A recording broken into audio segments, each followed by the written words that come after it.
Brasília, manhã de 15 de março de 1985, plenário da Câmara dos Deputados.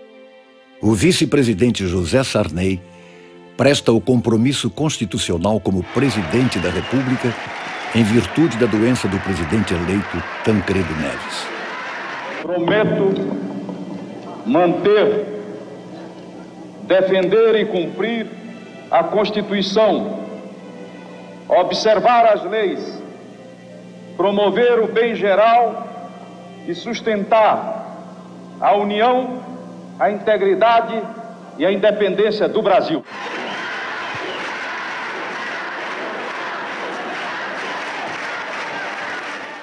Tarde de 5 de outubro de 1988. No mesmo plenário, a nova Constituição, chamada de Constituição Cidadã, é promulgada. Documento da liberdade, da dignidade, da democracia, da justiça social. Está sacramentada a volta da democracia ao país. Observar as leis, promover o bem geral do povo brasileiro, sustentar a união, a integridade e a independência do Brasil. Dois momentos fundamentais para a história do Brasil, protagonizados por um homem acostumado a vencer as dificuldades. Na verdade, desde o seu nascimento, no dia 24 de abril de 1930, na pequena cidade de Pinheiro, no Maranhão. Era uma quinta-feira e o almanaque de Bristo, que era a Bíblia da cidade, anunciava grandes tempestades naquele tempo, na cidade, o que não era fácil de ocorrer, porque no mês de abril chove muito no Maranhão, tanto que há um ditado popular que diz: abril, chuvas mil, maio, trovão e raio.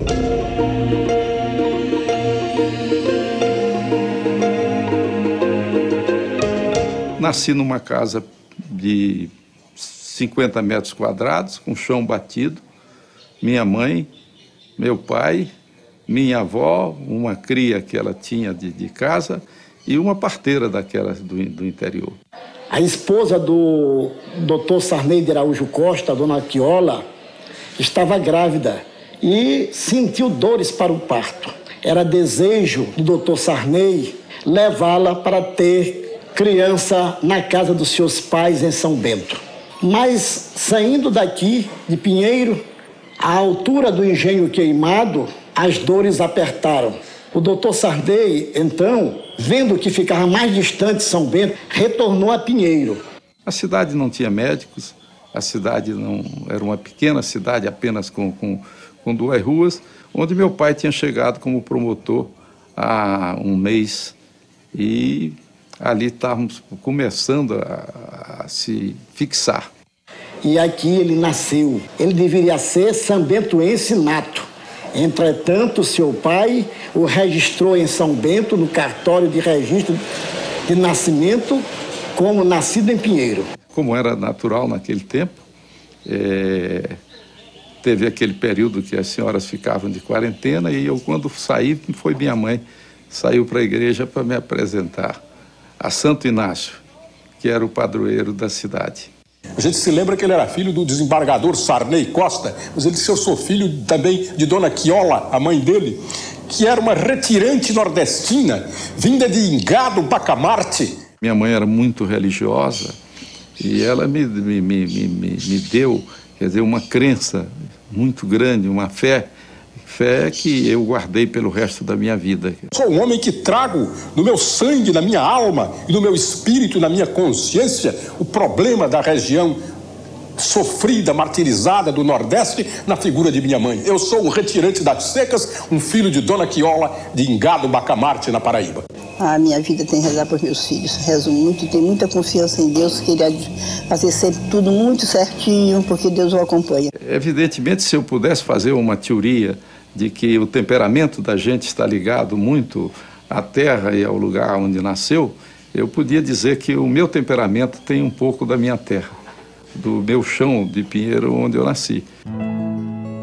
Ainda criança, José Sarney foi morar em São Bento, na casa dos avós. E foi na biblioteca do avô que teve seus primeiros contatos com a literatura. Meu avô recitava Camões e era um hábito que tinha sempre na família, que meu pai também tinha, de sempre falava e recitava. E de maneira que talvez isso tenha, o genes tenha um pouco do gosto pela literatura, tenha nascido naquele tempo. O menino Sarney fez sua primeira manifestação política depois de testemunhar o espancamento de uma louca, a Negra Georgina, como era conhecida. Aqueles tipos do interior que tinham naquela época, entre os quais os loucos, aqueles que não tinham outra maneira e que viviam, perambulavam pela rua. E tinha na frente da minha casa, quando de repente eu chego, e estavam 2 soldados atracados com uma dessas figuras, coitada, e espancando e tal. Então eu fiquei profundamente revoltado. E realmente eu tive isso, disse para o meu avô, eu vou ser prefeito da cidade para não deixar que se faça isso.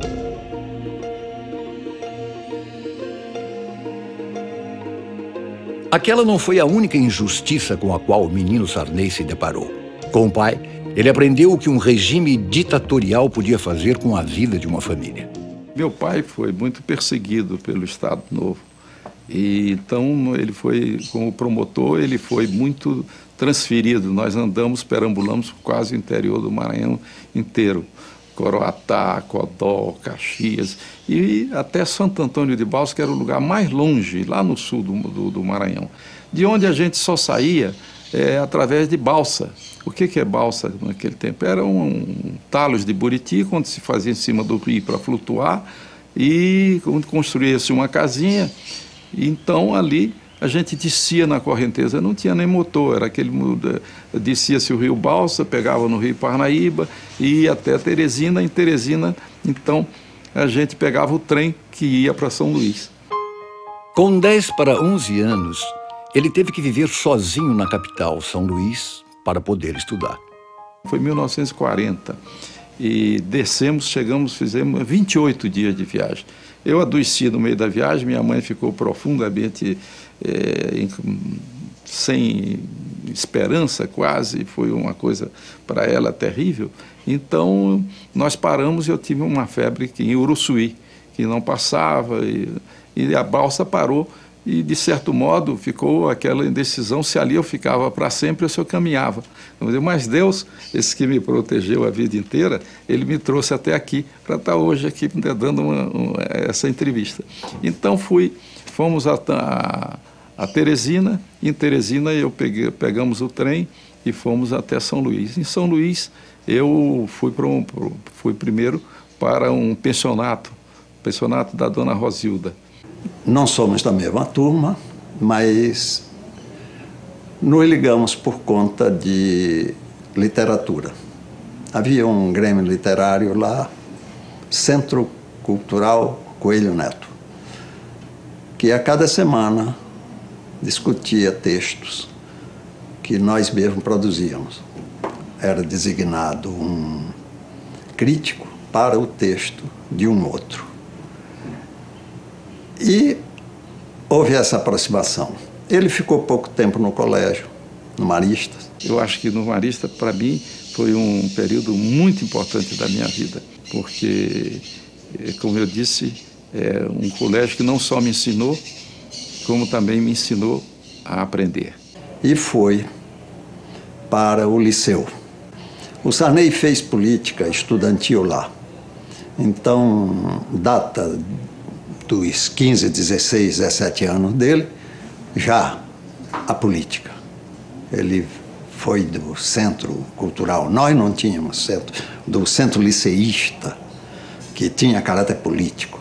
Quando eu cheguei no liceu, eu aí já fui candidato a presidente do Centro Liceísta. E aí foi uma primeira luta política, disputa, e eu era candidato a presidente do Centro Liceísta, fui eleito presidente do Centro Liceísta, aí eu já criei um jornalzinho, a Folha do Estudante, e já fazia os grandes saraus que se fazia, recitais, e teatrozinho do colégio, e torneios de futebol, enfim, era o que o presidente do Centro Liceísta promovia e fazia. Ele foi eleito logo presidente do Centro Liceísta no terceiro ano que já estava como estudante do liceu. E eleito, repito, eleição direta. Todos os estudantes do liceu votavam urna por urna em cada sala de aula. E no ano seguinte foi reeleito. E no terceiro ano reeleito novamente presidente do Centro Liceísta. Era o tempo da guerra no Maranhão. A guerra foi presente, né? Porque era uma base aérea americana. Então tinha os dirigíveis que patrulhavam a costa, tinha aqueles soldados americanos que iam, desfilavam todo dia na cidade, e eu também me até de um certo, porque as canções patrióticas, a propaganda que tinha da guerra, e eu era menino e me alistei no serviço pré-militar chamado, que era como voluntário, para querer tocado também pelo clima da guerra. José, desde criança, sempre foi o mais estudioso da Irmandade. Mesmo criança, pequeno, ele já se interessava por muita coisa. A gente via nele a inteligência do José e a visão dele muito mais desenvolvida do que dos outros irmãos. Com apenas 14 anos, o jovem estudante Sarney já estava atrás de emprego. Naquele tempo tinha umas empresas que vendiam títulos e eu vi no jornal que ela estava recrutando pessoas para trabalhar. E eu então fui lá. Naquele tempo não tinha essa coisa muito presente hoje do trabalho infantil, todo mundo trabalhava, né? E eu precisava, porque eu era menino, meu pai já não tinha condições de já ter um outro filho que era meu irmão Evandro, já minha irmã vindo, e eu sentia que as coisas não estavam fáceis. E eu já tinha então saído para o colégio público, do colégio marista, por causa das nossas dificuldades. Então eu fui atrás cheguei lá, era para ser cobrador dos títulos que estavam em atraso. E eu fui no primeiro dia. Quando eu cheguei aqui na primeira casa que eu vi a minha função, eu disse, não é da minha vida isso, porque uma me mandou embora, o outro, coitado, disse das suas dificuldades que tinham que pagar. Eu disse, não, jamais na minha vida eu fosse ser... Não tive mais esse emprego. Em seguida, eu comecei a trabalhar, eu tinha uma colega que o pai dela era da polícia, então me arrumou um lugar de contínuo na polícia. E eu então fui fazer, levava café, dava recado e ganhava 50 mil réis, que para mim era uma coisa extraordinária. E também tive uma coisa muito boa, a minha farda já estava muito batida e eles me deram 2 fardas que foram feitas onde se faziam as fardas para os guardas municipais.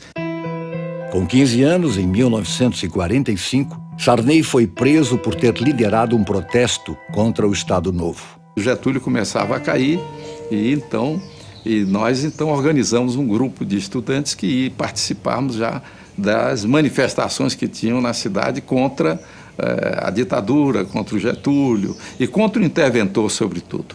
José, como presidente do Centro Liceísta, identificado pelos alunos, evidentemente, entra no camarote governamental o interventor. Quando ele entrou, o José Sarney gritou lá da torrinha, abaixa a ditadura, e todos os estudantes acompanharam, abaixa a ditadura. E veio a polícia e nós tivemos que correr e eu fui preso. Fui preso e fui levado para lá. E passei a noite lá sentado num banco com os outros todos, meio cochilando os meninos que tinham sido presos. Lembro-me até hoje do investigador que me perdeu. Chamava-se Magnier Bittencourt, tinha até um nome francês. Sarney não apenas entrou cedo na política, como também casou cedo. Teve 3 filhos, a quem ensinou o prazer pelo debate.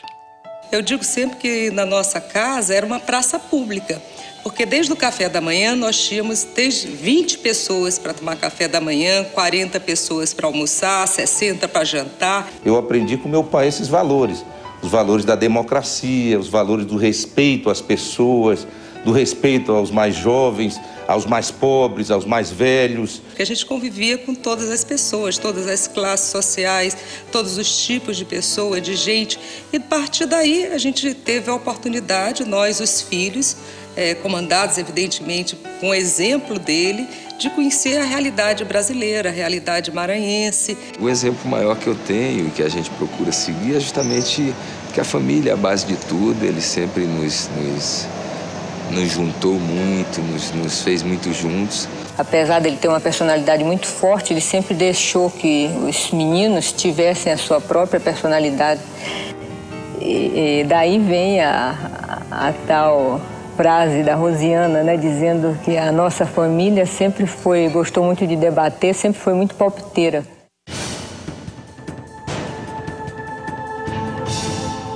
Agosto de 1954. Uma notícia dramática emocionou mesmo os corações mais frios. O presidente Getúlio Vargas comete suicídio e adia, assim, por 10 anos, o golpe militar. Pusera termo à vida o presidente Vargas. Com Getúlio, da segunda eleição, já quando ele vem para ser eleito, o Getúlio também assumiu com um ambiente no qual realmente todo mundo sabia que o Getúlio ia ser deposto em qualquer momento. Por quê? Ele não tinha, as Forças Armadas estavam contra ele, havia forças políticas também contra ele de qualquer maneira, e ele envelhecera, ele não sabia mais lidar com os militares como ele tinha lidado durante o tempo em que fora ditador. Quer dizer, eles vinham da Segunda Guerra Mundial abertos e o Getúlio então já não tinha essa capacidade. E o resultado é que aconteceu o que se previa, quer dizer, terminou, ele para evitar, foi deposto e teve que ir à porta do suicídio. Nesta época, o jovem Sarney já era suplente de deputado federal, cargo que ocuparia aos 26 anos em 1957, tempos do governo de Juscelino Kubitschek. O jornalismo me levou para a política, vamos dizer, partidária. E eu já então estava envolvido na política partidária. E fui candidato, na chapa tinha que ter gente nova, da nova geração, e então eu já entrei porque eu já estava mais ou menos destacado nesse ponto. Eu já era jornalista consagrado, já estava na Academia Maranhense de Letras, para onde também entrei com 22 anos. Enfim, cumpria esse destino de trabalho que até hoje tenho, né? Quando eu me encontrei com o Sarney na Câmara, eu estava, aliás, já de plano preparado para transferir-me para o Senado. Quer dizer, já era um velho deputado que se encontrava com um jovem deputado, mas já bem informado sobre o que ele era. Assisti a episódios iniciais da sua carreira política. Eu tinha uma grande felicidade de estar ali presente entre grandes nomes da política nacional. E o presidente da República era o Juscelino, que era um tempo realmente de grandes transformações. E nós, na UDN, éramos cruéis com o Juscelino.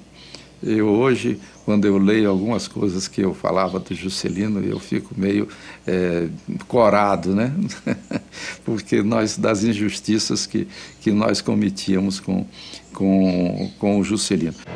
Sarney foi reeleito 2 vezes pela UDN e chegou a ser vice-presidente do partido. Eu resolvi liderar um movimento, comecei a aliciar companheiros para que nós, dentro da UDN, criássemos um movimento novo, que se chamou Movimento Renovador da UDN, no qual nós queríamos o desenvolvimento. Nós não queríamos nos afastar um pouco da visão udenista clássica de ficar só no moralismo, de ficar só metido nas questões políticas. Nós queríamos também que a UDN tivesse uma mensagem social. Quem batizou o movimento foi Carlos Castelo Branco, o mais importante jornalista político do Brasil na época. Como naquele tempo era a Bossa Nova que estava surgindo, Danara Leão, a quem eu conheci, que era uma grande figura, e então o Castelinho também, na coluna dele, ele batizou de Movimento Bossa Nova da UDN, quer dizer, fazendo um pandan entre o que acontecia na música e o que acontecia também dentro do partido. 25 de agosto de 1961. Jânio Quadros, para espanto de toda a nação, anuncia sua renúncia, prontamente aceita pelo Congresso Nacional. E então o Jânio vai eleito, de quem eu também passei a ser líder do governo do Jânio, com vice-líder do governo do Jânio Quadros, depois do Pedro Aleixo, que era o líder, o vice-líder. Tivemos a decepção da renúncia do Jânio. O país entra numa grave crise institucional.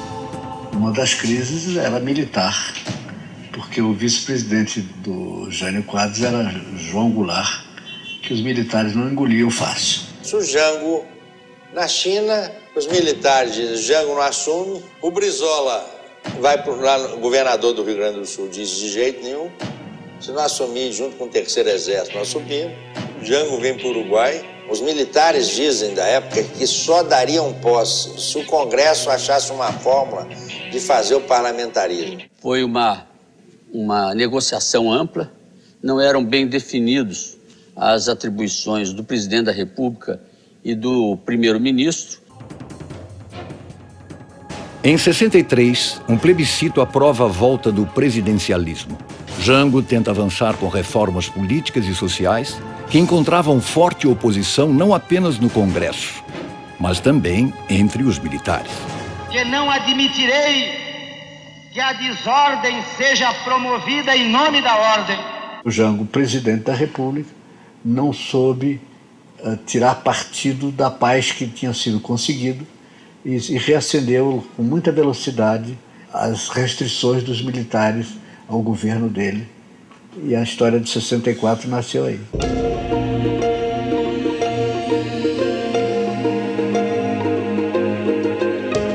Eu era adversário do Jango Goulart, nunca apoiei o Jango Goulart, pelo contrário, sempre fui seu adversário, mas eu venho e defendo que não se devia depor o presidente.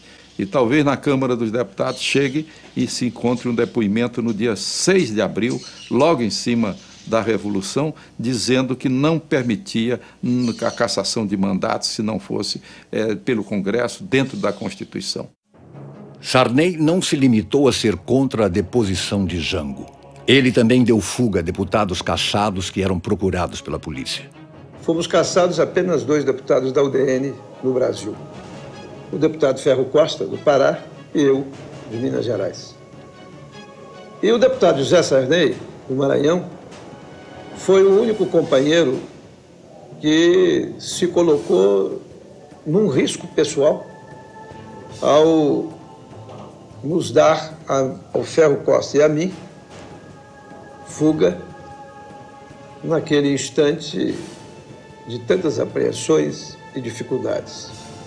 Foi ele que no seu carro, ele próprio dirigindo, nos levou à embaixada em que nos asilamos. Em 1965, através de eleição direta, Sarney derruba as velhas oligarquias do PSD e assume o governo do Maranhão. O Sarney foi governador aos 35 anos. O governo era todo da nossa gente, da nossa geração. Nós éramos uma geração de intelectuais que começamos a pensar no Maranhão e na sua pobreza. O Maranhão vivia mergulhado ainda no século XIX. Que, entre outras coisas que ele fez, plano cultural, quando ele fez a ponte ligando a cidade de São Luís à Ponta da Areia e, portanto, aquela outra parte daquilo ali, salvou a cidade, porque começavam a destruir a São Luís dos casarões, dos sobrados e tal, em função do crescimento econômico e a fábrica de alumínio que criava, o Porto de Itaqui, aquelas coisas. Então, deixaram em paz a velha São Luís. Ele sempre teve amigos e pessoas competentes a quem ele recorria. Tem os exemplos, a gente conhece aí na vida política. Em 1968, às vésperas do AI-5, o governador Sarney toma uma atitude corajosa. Vem o Juscelino visitar o Maranhão para ser paraninfo de uma turma lá. Eu, então, achei no dever, é o denista que renasce, né? de ir e receber o Juscelino com todas as honras que ele merecia como ex-presidente da República. Eu, então, recebo o Juscelino, compareço ao almoço que vem com o Juscelino, é oferecido ao Juscelino, eu saúdo como presidente da República. Nessa hora, trazer o Juscelino do hotel para o Palácio do Governo representava um desafio. Mas esse desafio ele o fez com a mais absoluta serenidade. E eu fui, naquela época eu era governador do Maranhão, fui o único governador que não concordou com as 5. Passo um telegrama para ele dizendo que esperava que nós saíssemos desse processo com grande brevidade. E me preparei naquele momento para ser cassado. Mas o general Costa Silva, naquele tempo, deu até uma declaração, convocou os governadores e ele falou: eu tive desejo de caçar alguns governadores, mas não quis destruir a federação. Depois do governo do Estado veio o Senado, em mais uma decisão que contrariou o governo militar. Médici tinha dito que não queria que os governadores deixassem o governo para que se candidatasse, que deviam ir até o fim. Eu pedi uma audiência com o general Médici e disse: Médici, eu vou deixar o governo querendo ser candidato a senador da República.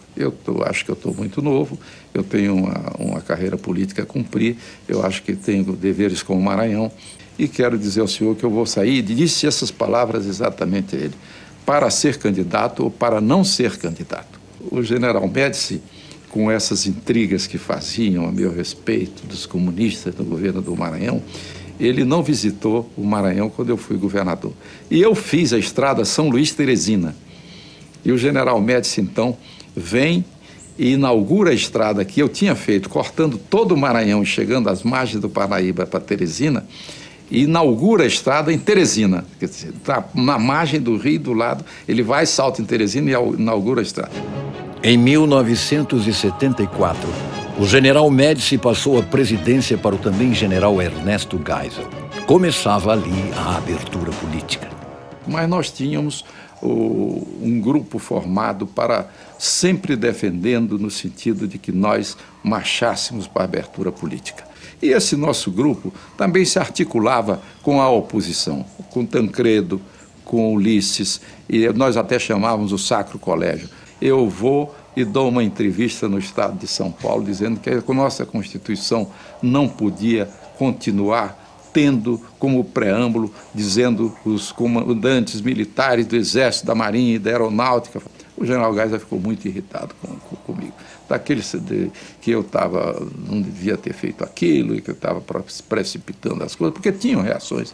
Ele tinha o general Frota, tinha aquilo, mas eu estava dentro do Congresso e nós achávamos que nós já podíamos começar a avançar. Em outubro de 77, Geisel demitiu o general Silvio Frota, que se opunha à abertura. O presidente levou ao Congresso a emenda constitucional 11, que revogou os atos institucionais. O que é que dispunha a emenda número 11? A volta do pluralismo partidário, naturalmente com a exigência de colocar o substantivo partido à frente da denominação, então daí que o MDB virou PMDB, né? Nós constituímos o PDS, Partido Democrático Social, e assim foi. Mas também a lei de anistia, depois a liberdade sindical, obviamente o fim da censura. O Ulisses chegou até a nós, de certo modo, uma vez, fazermos discursos combinados. Eu fazia um lá, ele aqui, para que eles não dissessem que as coisas... não dá margem a que tivesse interpretações. Quando ele atacava muito, aí eu defendia para que os militares não dissessem que não tinham defesa.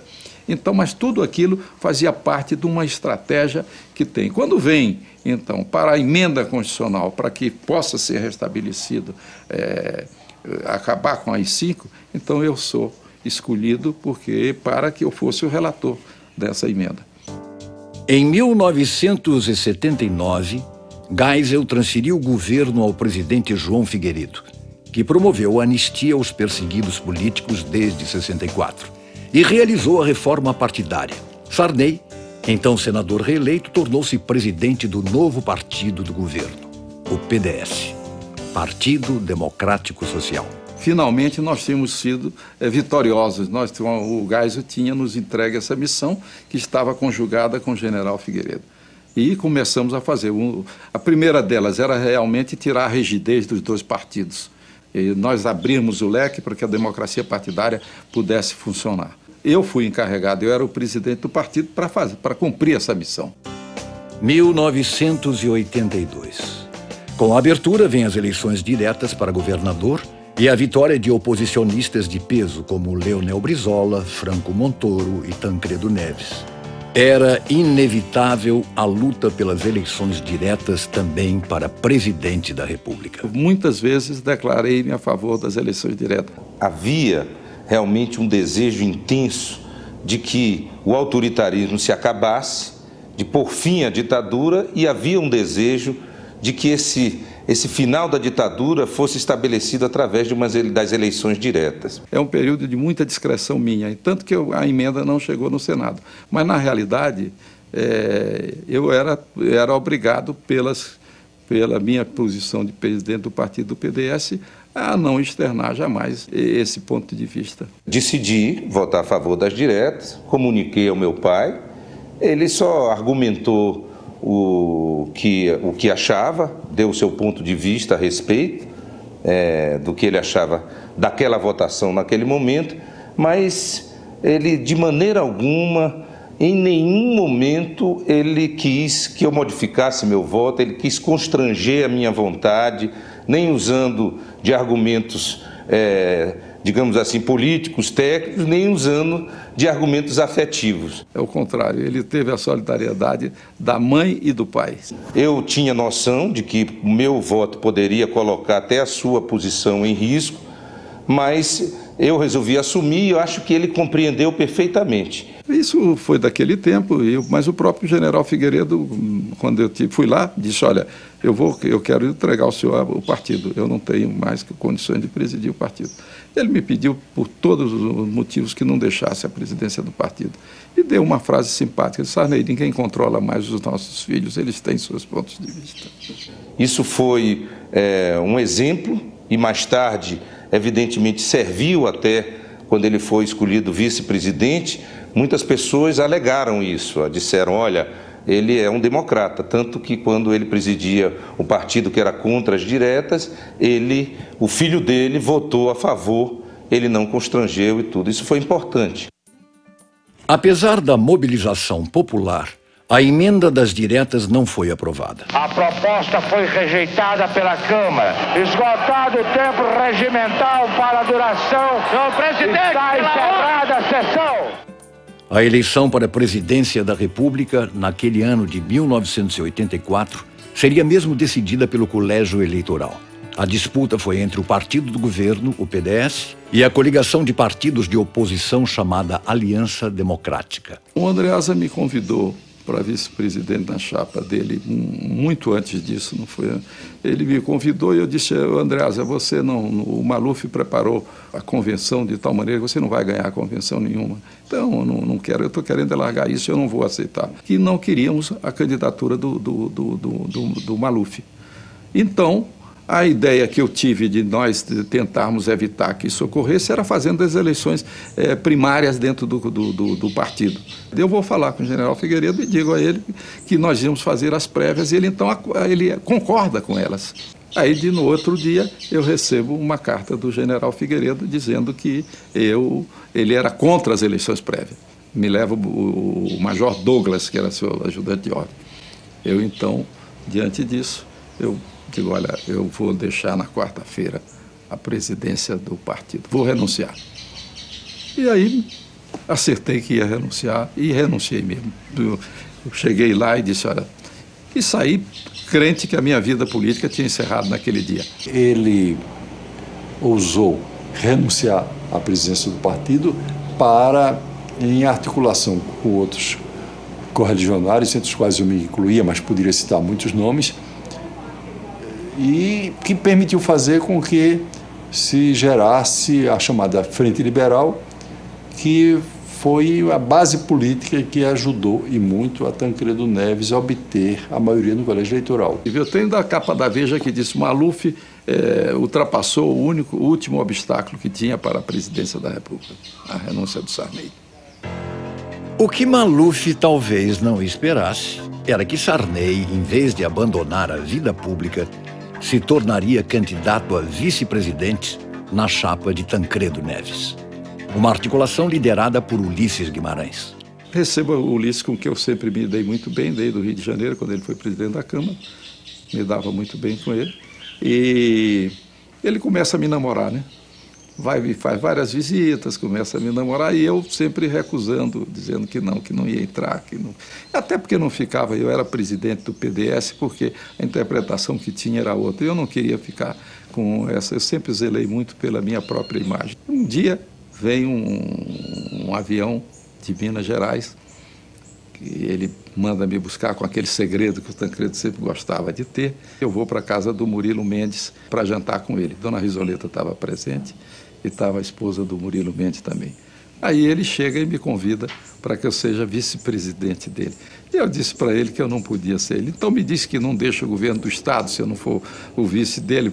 A cabeça do Tancredo é que eu tinha um mapa da mina dos delegados do PDS.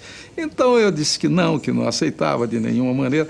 No fim da história, o Tancredo me diz o seguinte: não, mas se eu não deixarei o governo de Minas se for você aceitar ser vice-presidente. Eu disse: Tancredo, essa é uma maneira que você me coloca de uma que eu não posso dizer que não. A campanha presidencial ganhou ares de uma eleição direta. Nós encontramos aquela porta pela qual nós tínhamos lutado, uma transição sem ter traumas no Brasil. E apareceu, então, a figura do Tancredo e essa oportunidade. E, mais uma vez, o destino me levava a cumprir uma missão. Então, eu me dediquei a ela de corpo e alma. E, realmente, aí fiz um trabalho grande e os outros companheiros também me ajudaram, mas, na realidade, foi uma tarefa que eu acho que tive uma boa participação. Em setembro, começaram os comícios e as ameaças latentes se manifestaram expressamente. O Willy Rezende chamou-me lá embaixo do palácio desse primeiro e disse assim: olha, eu tenho que dizer para você que nós recebemos uma denúncia e está aqui, já tem feita, que você vai ser assassinado aqui nesse comício. Então, era essa a precaução que eles tinham feito de não me colocar no palanque. Eu disse: não, agora é que eu vou para lá, porque isso será uma morte gloriosa. Vou continuar precisando deste povo para poder à frente do governo do Brasil. Disse ao Tancredo que nós não pensássemos que podíamos ganhar somente no colégio eleitoral. Nós tínhamos que ter um suporte militar que assegurasse essa vitória. Ele criou uma frase que ele gosta de repetir e eu gosto de ouvir. Nós vamos governar com o Exército e não contra o Exército. Então começamos a conversar sobre o Leônidas ser o homem que ia armar na área do Exército a base militar pela qual nós teríamos condições de fazer a eleição no colégio eleitoral sem nenhuma reação nessa área. No dia 20 de novembro, eu recebi um telefonema de Zé Richa e Afonso Camargo, me pedindo uma entrevista aqui no Rio de Janeiro, num lugar neutro. Lugar neutro não podia ser nem na casa dos meus filhos. Então eu fui para a casa de um amigo meu, Márcio Souza, ali na Lagoa. E eles formalizaram um convite para eu ser ministro. Então eu sempre digo assim, provavelmente eu fui o primeiro ministro convidado para o... Agora, o senhor sabe qual foi o meu comportamento? Não contei para ninguém.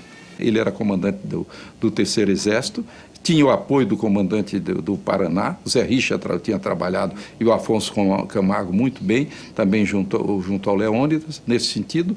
Eu conhecia o brigadeiro Murilo Santos, que tinha sido ajudante de ordem do Castelo. O Murilo Santos escolhe o Moreira Lima, ministro da Aeronáutica, e o Aureliano escolhe o ministro da Marinha, a quem ele era muito ligado. Então, com isso, nós tínhamos já feito um grupo de resistência dentro das Forças Armadas, no qual nós tínhamos certeza que tínhamos um suporte para resistir. E um plano também para o Tancredo, que se tivesse qualquer coisa, ele iria para Minas e maneira de protegê-lo em qualquer problema que tivesse dessa natureza. Um jornalista em Porto Alegre perguntou, mas como é que isso é uma incoerência? Eu digo, você está muito enganado. Não tem coerência nenhuma. Nós que trabalhávamos junto de Castelo, sempre queríamos fazer o que está acontecendo agora. Estamos desaguando na verdadeira democracia brasileira. A chapa de Tancredo e Sarney venceu as eleições com folga. Tancredo Neves. Tancredo Neves, 327. Foram 480 votos contra 180 para Paulo Maluf. Tancredo de Almeida Neves, eleito presidente da República Federativa do Brasil. Um presidente civil na presidência da República. Na primeira eleição livre desde 1960. Mas uma notícia inesperada acabou com a euforia popular daqueles dias. 10, 12 dias antes da posse, Tancredo começa a sentir algumas dores abdominais. Numa determinada madrugada, nós saímos da Fundação Getúlio Vargas, onde Tancredo trabalhava, e, enfim, sem que alertássemos a imprensa, fomos a uma clínica de Brasília. Tancredo fez um exame, o quadro seria cirúrgico. Eu tive várias vezes com ele e nunca me pareceu que ele tivesse qualquer coisa, problema de saúde, qualquer coisa mais grave. Até porque ele tinha vida normal, tomava o drink que ele tomava, gostava de tomar um vinho que ele achava que fazia bem para a saúde. E era um homem que tinha uma atividade extraordinária. E nunca me pareceu que o Tancredo tivesse qualquer problema sério de saúde. Na véspera da posse, Tancredo foi internado em estado grave no Hospital de Base de Brasília. Houve uma missa na véspera do dia da posse. Já o achei muito abatido. Vou à missa de Dom Bosco e notei que o Tancredo, nesse momento, ele estava com a mão aqui, ele estava e foi comungar. Eu vi que ele tinha uma certa dificuldade, mas fiz tudo o que ele fez. Quando ele levantava, eu levantava. Quando ele sentava, eu sentava, para que ninguém na missa pudesse parecer que era o Tancredo que eu não estava fazendo a mesma coisa. Tancredo chega da missa, passa mal na mesa, estávamos lanchando, ele passa mal, vai para o quarto, eu tento localizar os médicos, tive uma dificuldade enorme de localizá-los. Eu não sei com precisão, entre 9 horas, mais ou menos, me liga o Aloysio Alves dizendo que ele estava sendo internado no hospital. Eu saio e vou para o hospital. Os médicos estão achando que o senhor tem que submeter uma cirurgia, que é coisa simples. O senhor faz a cirurgia que em 24 horas o senhor está de volta ao trabalho. Ele falou, não, eu só opero depois de tomar posse. Porque se eu operar agora, o Figueiredo não dá posse ao Sarney. Figueiredo realmente dizia que o Sarney não assumiria. E eu, então, sou levado para uma sala onde estava o doutor Ulisses. Nós dois sentamos numa cadeira. E o doutor Ulisses, então, me diz, olha, Sarney, veja o que o destino nos preparou. Nesse momento surge uma questão dessa natureza. Eu disse para ele, não, senhor. O doutor Leitão me garantiu que o Figueiredo dá posse ao Sarney. Digo, Ulisses, eu não quero assumir, eu espero o Tancredo assumir. Eu assumo junto com o Tancredo. Eu não tenho nenhum motivo para assumir. Acho que o povo brasileiro vai ficar numa profunda decepção em vez do Tancredo eu assumir a presidência da República. E ele então me disse, se você me garante que o Figueiredo dá posse ao Sarney, diga aos médicos que eles devem fazer o que eles quiserem. De madrugada, no começo da madrugada, eu telefonei para Sarney. 3 horas me liga o general Leônidas e disse, Sarney, está tudo decidido, o Fragelli está aqui ao meu lado, fizeram uma reunião agora da mesa da Câmara e do Senado, constitucionalmente é você quem tem que assumir. Onde eu estou com uma maior restrição e constrangimento de assumir sozinho. Ele disse, olha, não é hora de se criar mais nenhum impasse nesse momento. Nós estamos diante de um problema e temos que olhar para o país e vamos em frente. Boa noite, presidente. Aí, encerrou o telefonema. Aí dei um choque nele. Boa noite, presidente. Na forma da Constituição Federal, assumi a presidência da República na impossibilidade de fazê-lo o senhor presidente Tancredo de Almeida Neves. Eu não tinha dormido um minuto e estava tão tenso que, para mim, eu estava levitando. Eu não achava que o que estava acontecendo, eu não tinha bem noção das coisas. Então, eu cumpri aquele protocolo. O Itamaraty montou um cerimonial no qual eu devia entrar com o Aureliano de um lado, o vice-presidente e o presidente, e na frente os dois presidentes, o que saía e o que entrava. E disseram isso a Aureliano. Aureliano disse: pois quem não quer olhar sou eu, porque eu não, se ele me fizer alguma cara feia, eu não excluo um esforço pessoal. Então, tudo isso tinha sido feito minuciosamente. Eu recebi um mapa por onde é que eu devia entrar, por onde é que eu devia circular, onde é que eu, junto com Aureliano, de modo a que jamais nós nos encontrássemos com o presidente que ia sair, né? E de repente acontece uma coisa inteiramente diferente, né? O Figueiredo sai pelo fundo do palácio e o cerimonial que eles tinham montado todo foi por água abaixo. Desapareceu aquele trabalho de 2 meses que preocupava muito os diplomatas do Itamaraty. O João Figueiredo não compareceu. Todo mundo criticou e eu também critico, né? Mas ele era voluntarioso. Só quando eu cheguei em frente para jurar a Constituição, aí nesse momento que eu olhei o Congresso, eu tive uma noção exata do que a história tinha preparado para mim.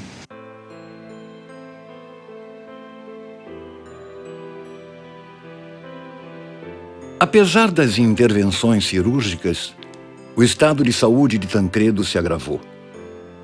Ele teve de ser transferido às pressas para o Instituto do Coração no Hospital das Clínicas de São Paulo, o INCOR.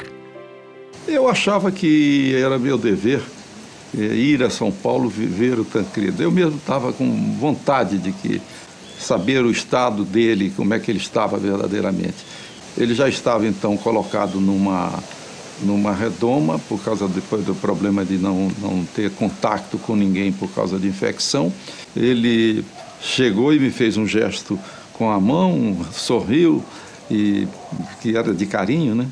E eu mandei um beijo para ele, ó, bem longo para o Tancredo, e saí logo porque eu vi que ele estava querendo se emocionar. Alguma coisa me dizia que ele iria sair daquela, que era uma intuição falsa, né? A imprensa estava toda presente e eu apenas disse: eu não sei. Daí nasceu essa palavra liturgia que marcou muito o meu governo. E eu disse: eu não sei se a liturgia do cargo me permite repetir o gesto do Tancredo, mas o que ele está é com muito otimismo, tanto que ele me fez este gesto. Sarney já estava interinamente na presidência há mais de um mês, quando a longa agonia de Tancredo Neves chegou ao fim. Era o dia 21 de abril de 1985. Eu nunca tirei da minha responsabilidade de que eu era o representante do Tancredo, mesmo ele morto. O primeiro ato de governo nosso, mas realmente foi o enterro. O senhor sabe por que eu digo que foi o enterro? Porque eu disse para ele: o enterro é meu. O senhor sabe que o enterro foi feito pelo Exército. As viaturas do Exército, os tanques do Exército, o povo em cima dos tanques do Exército, e nós iniciamos essa coisa de vamos pacificar o Brasil.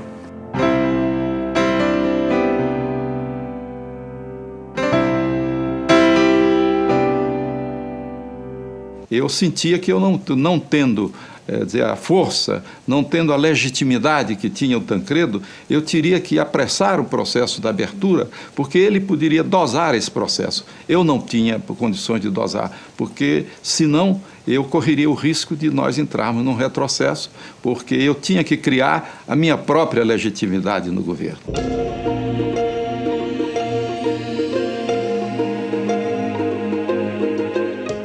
Ele chegou para minha mãe e disse: mamãe, o que Deus está preparando para seu filho?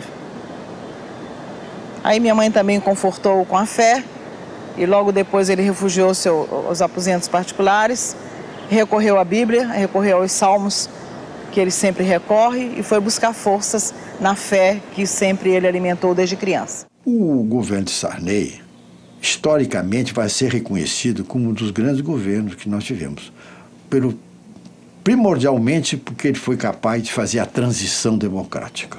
Eu assumi para ser deposto, porque eu não tinha nenhuma estrutura de sustentação. Eu não tinha estrutura política de sustentação. Eu não tinha estrutura partidária de sustentação. Eu não tinha da opinião pública nacional. E eu tinha a hostilidade de grande parte das forças que nos apoiavam. Com a posse de José Sarney, teve pontos extremamente positivos. Primeiro foi completar o processo de abertura política. E essa legitimidade eu procurei criar como? Imediatamente abrindo o país, a distensão total, quer dizer, a transição fosse apressada. Imediatamente eu coloquei os partidos que estavam na clandestinidade para que eles fossem legalizados, Partido Comunista, PCdoB, movimentos que estavam de luta armada clandestina, legalizei as centrais sindicais, tirei toda a responsabilidade do governo na intervenção dos sindicatos. Então ele aprendeu desde moço a negociar bem, negociar com sucesso, conseguir seus objetivos. Iniciei cercado de greves, a greve do ABC, enfrentei durante o governo 12.600 greves. Os principais traços do governo do Sarney, especialmente naquele momento da história do país, né, foi a tolerância. E eu consegui enfrentar tudo isso e consegui vencer. Com o quê? Com a minha tolerância, com a minha paciência, com o meu temperamento e sabendo o que eu estava fazendo. Muitas das pessoas, os jornais, criticavam o provinciano. Não, mas eu sabia o que eu estava fazendo. Quando se vê hoje como o presidente da República e outros que estão no poder querem acabar com a imprensa, fechar a boca da imprensa, porque não suportam crítica, o Sarney foi criticado ferozmente e jamais tomou qualquer medida, qualquer represália contra qualquer jornal. Eu, no dia que deixava a presidência da República, eu fui visitar o comitê embaixo dos jornalistas. E cheguei lá, encontrei o Bartô, que era presidente do Sindicato de Jornalistas do Estado de São Paulo e muito crítico durante todo o meu governo. E eu vi o Bartô comovido, e eu também quase que me comovi nesse momento. Ele disse: olha, presidente, eu quero lhe dar um depoimento. Eu sentei nesta máquina, nesse tempo não tinha computador, né? Eu sentei nessa máquina e passei seus 5 anos. Escrevi o que eu quis e nunca passou pela minha cabeça que eu tinha que me autocensurar porque podia acontecer alguma coisa. Que o Tancredo tinha comentado, deixa o Sarney, que ele sabe as proporções, ele se acomoda. Teria sido um comentário do Tancredo. Devo dar conhecimento à nação das palavras que o presidente Tancredo Neves proferiria hoje, aqui, neste instante, e que são as seguintes. Senhores ministros, este ministério terá sobre seus ombros a tarefa de implementar as transformações econômicas, políticas e sociais que constituíram nossa plataforma eleitoral e que respondem aos mais legítimos anseios da sociedade brasileira. Eu tinha dentro das minhas convicções o fato de que eu não ia adotar o modelo clássico da recessão, porque eu sabia que a recessão ela me levaria inevitavelmente a esse processo de saída do governo.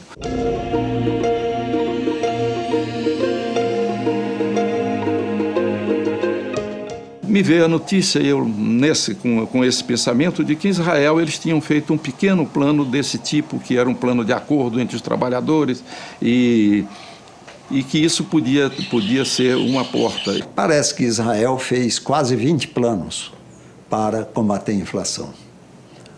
O Brasil fez muitos planos, acabou acertando.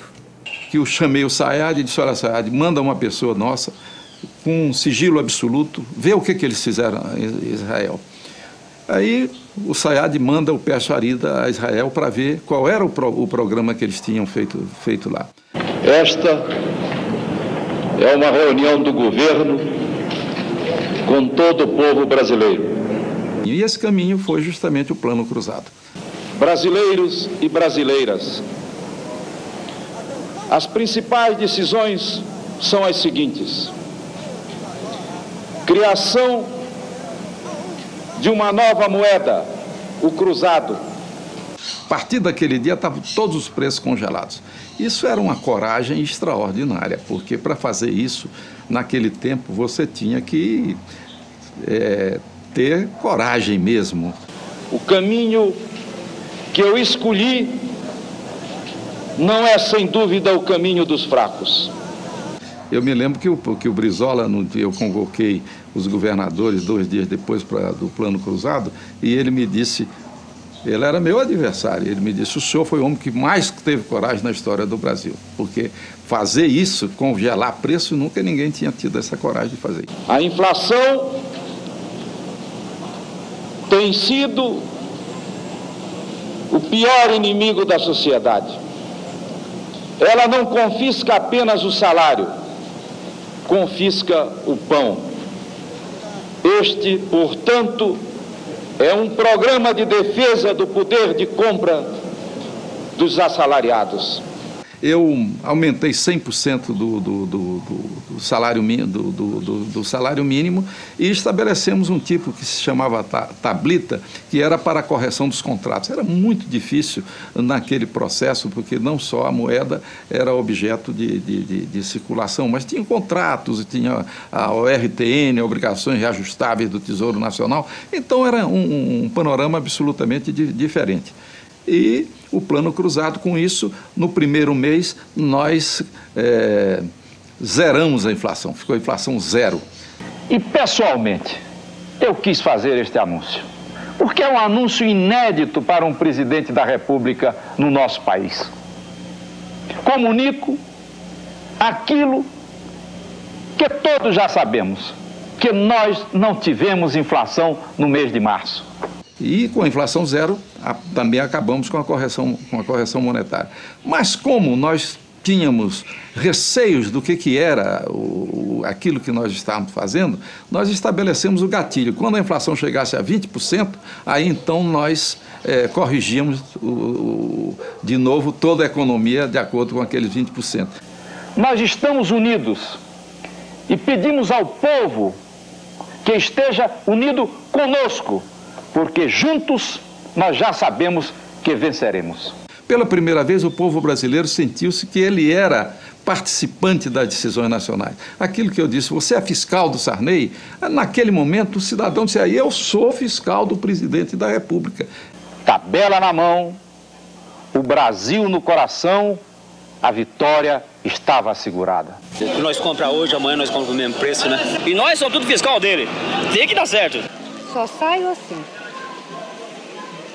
O povo está aí para lutar, para batalhar e para ajudar o presidente. Que eu acho que foi um marco na história do Brasil. Tanto que é que até hoje se fala no Plano Cruzado. Por quê? Porque ela rompeu com aquela tradição de que se devia fazer sempre o programa clássico e heterodoxo de conter a economia através de apertar, e quem mais apertava era realmente as classes mais pobres. Foi uma decisão muito séria, corajosíssima, que saía de 8 para 80.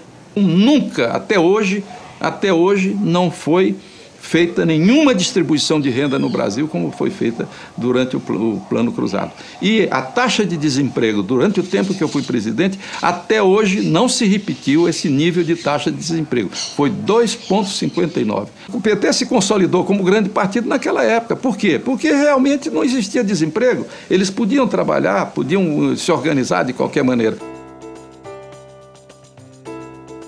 No começo ele teve algum resultado, produziu um impacto muito positivo, mas ele se ancorava em algo que desconhecia as forças, às vezes invisíveis, do mercado.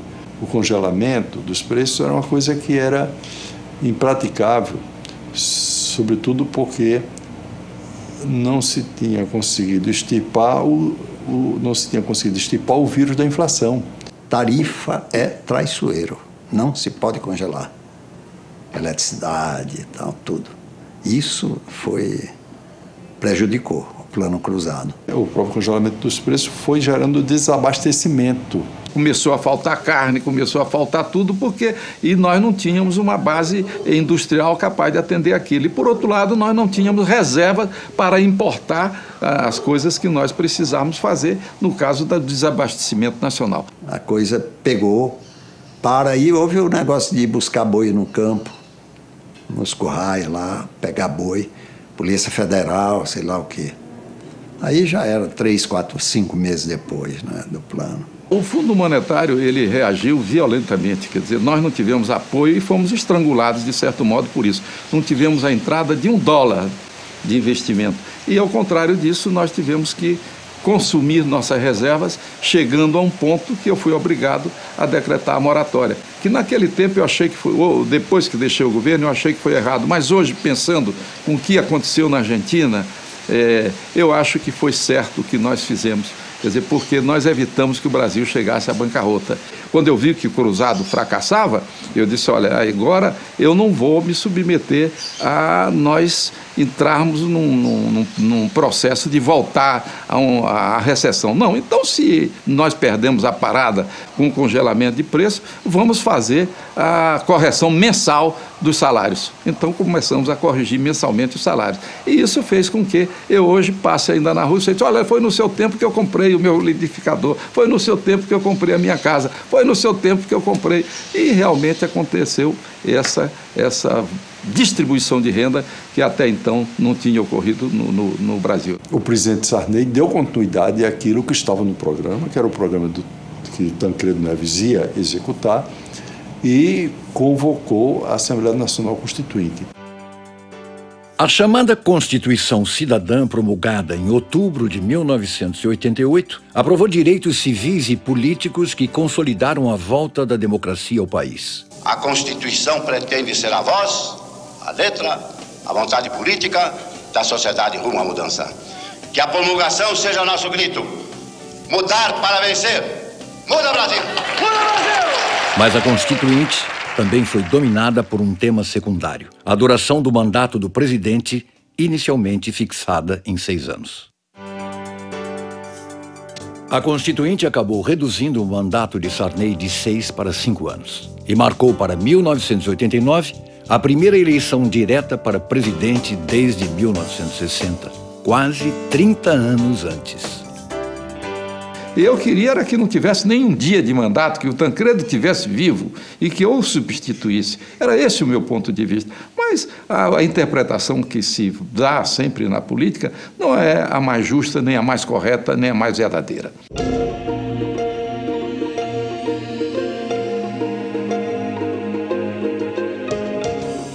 Sarney tentou articular uma chapa que considerava imbatível para a eleição de 1989. Uma coligação entre o PMDB e a Frente Liberal. Ulisses seria o candidato com Aureliano Chaves para vice, mas ninguém aceitou o apoio do presidente. Todos queriam ser oposição ao governo. E o resultado é que todos esses que fizeram essa dura campanha durante a Constituinte e depois na eleição, foram todos eles derrotados, e as duas forças que foram emergir foi a primeira eleição feita através de uma televisão com os instrumentos midiáticos, eles funcionando, e a base dos trabalhadores através da candidatura do Luiz Inácio Lula da Silva.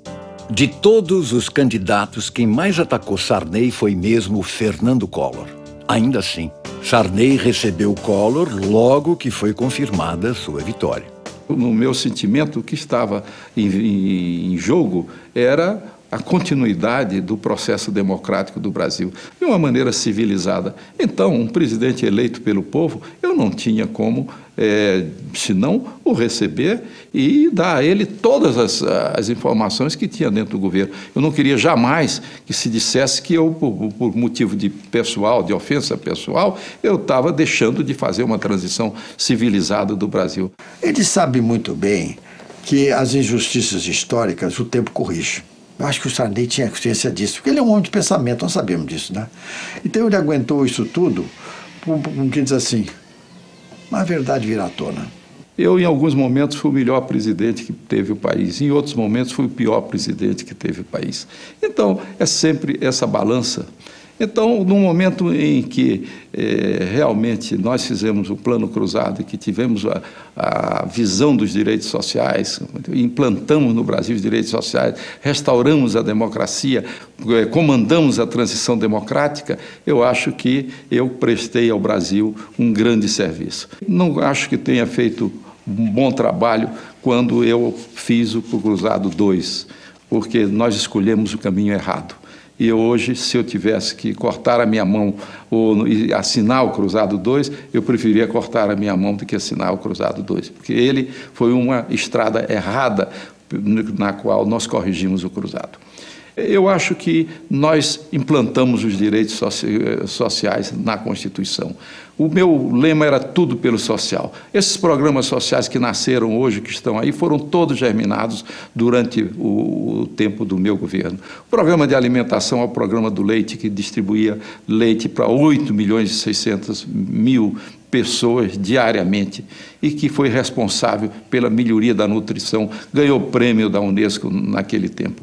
Quer dizer, a construção de mais de 3.000 creches no Brasil inteiro, o aumento da criação da merenda escolar, o vale transporte, o vale alimentação, a empenhorabilidade da casa própria. Então, foram mudanças fantásticas que nós tivemos no Brasil e que foram feitas durante aquele tempo. E hoje podemos dizer que nós temos estabilidade política, que eleição não significa convocação de prontão de tropas, que ninguém pergunta se o eleito vai tomar posse, coisa que aconteceu no passado. O tempo que me correspondeu foi um tempo em que a história se contorcia, tínhamos imensas dificuldades, mas eu acho que o saldo foi extremamente positivo para o Brasil.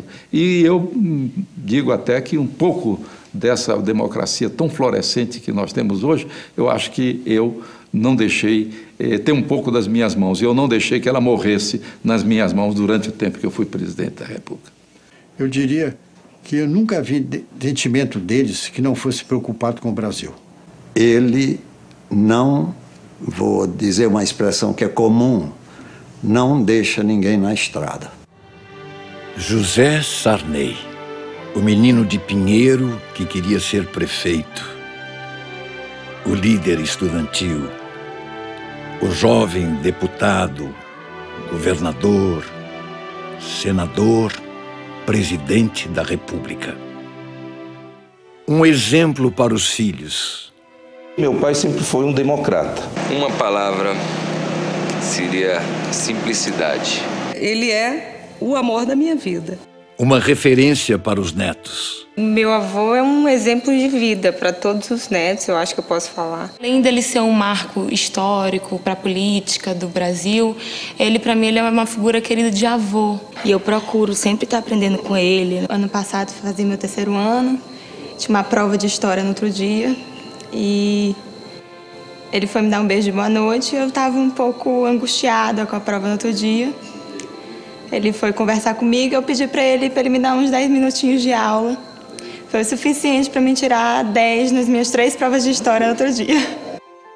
José Sarney, um amante da boa literatura. Ainda hoje segue em sua trajetória política no Senado. O mais antigo congressista da história do país é um homem de fé. Uma fé que aprendeu com a mãe, Dona Quiola, lá no interior do Maranhão, no comecinho da vida.